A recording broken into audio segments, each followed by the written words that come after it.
Donc, en résumé, sur ce documentaire à la recherche du bon gras d'Arte, qu'est-ce qu'on peut dire? Alors déjà, on a appris une chose, c'est que les cellules adipeuses sécrétaient une hormone, en plus des hormones des œstrogènes, donc des hormones sexuelles, elles sécrètent une hormone importante qui est la leptine.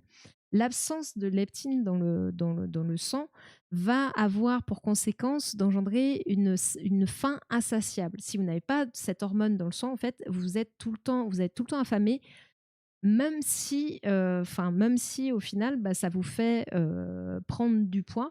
Mais l'absence de cette hormone, voilà, a cette conséquence-là. Votre corps vous dit, bah, tu n'as pas d'énergie, tu es en train de mourir de faim, il faut que tu manges. Donc effectivement, c'est problématique parce qu'en plus de ça, votre corps va se mettre en mode, il va baisser le métabolisme de tout pour essayer de conserver le maximum d'énergie parce que pour lui, il n'y a pas assez d'énergie. Et ça va être un peu le cercle infernal, le cercle infernal.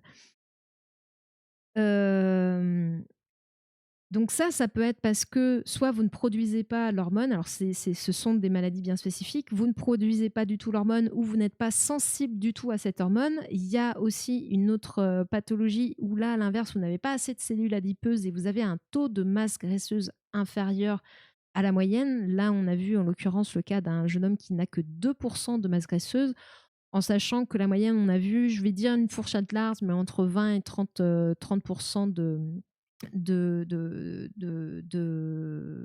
moyenne de masse graisseuse, grosso modo, hein, c'est à la louche.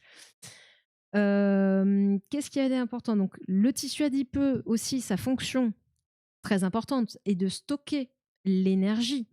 Parce que le sucre, notamment le glucose qui va être stocké sous forme de glycogène dans le foie et dans les muscles, n'est disponible que sur la journée, dans les 24 heures, on va dire grosso modo.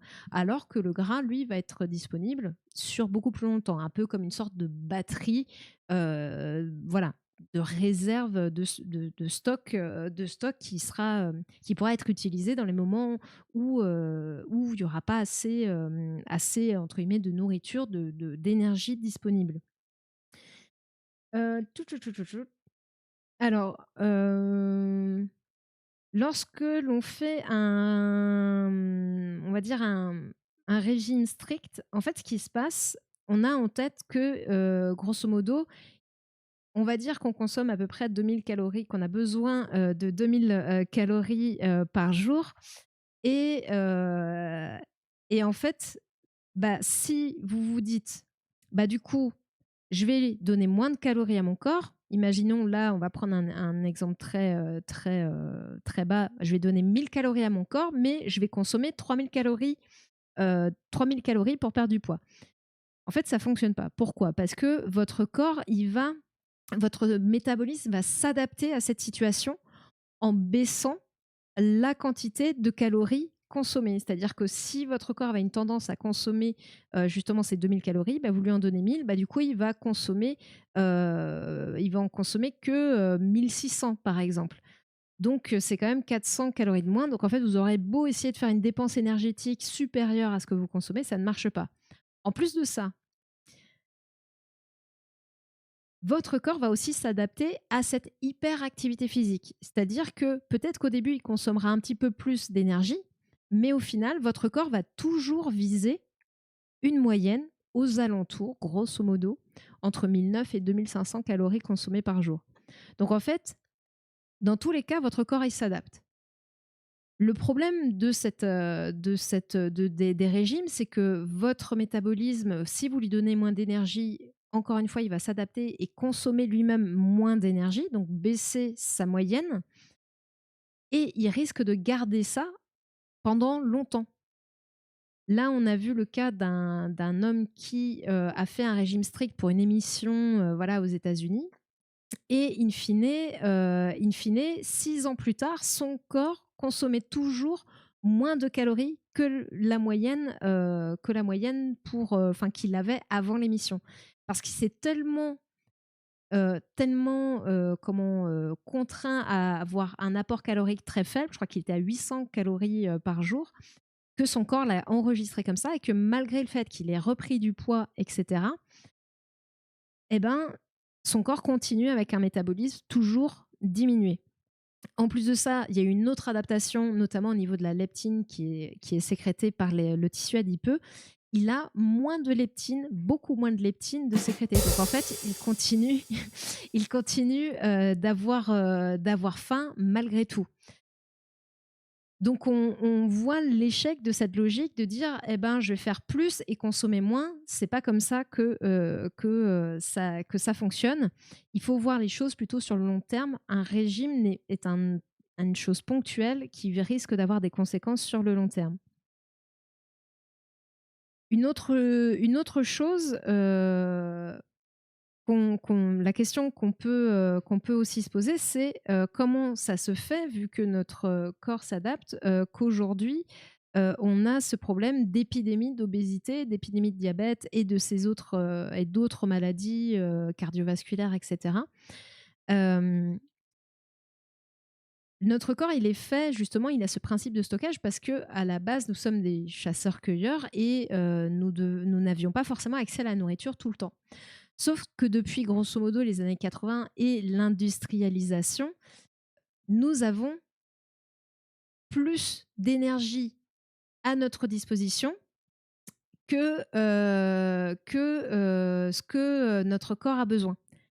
Donc, résultat, eh ben, notre corps, lui, il est adapté pour fonctionner avec moins d'énergie disponible, mais pas avec plus d'énergie que nécessaire disponible.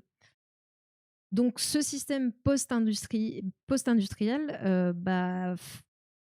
pose problème à notre corps et a pour conséquence cette épidémie d'obésité. Autre chose, autre chose à savoir, l'alimentation qu'on consomme aujourd'hui active le circuit de la récompense, crée du coup des déséquilibres.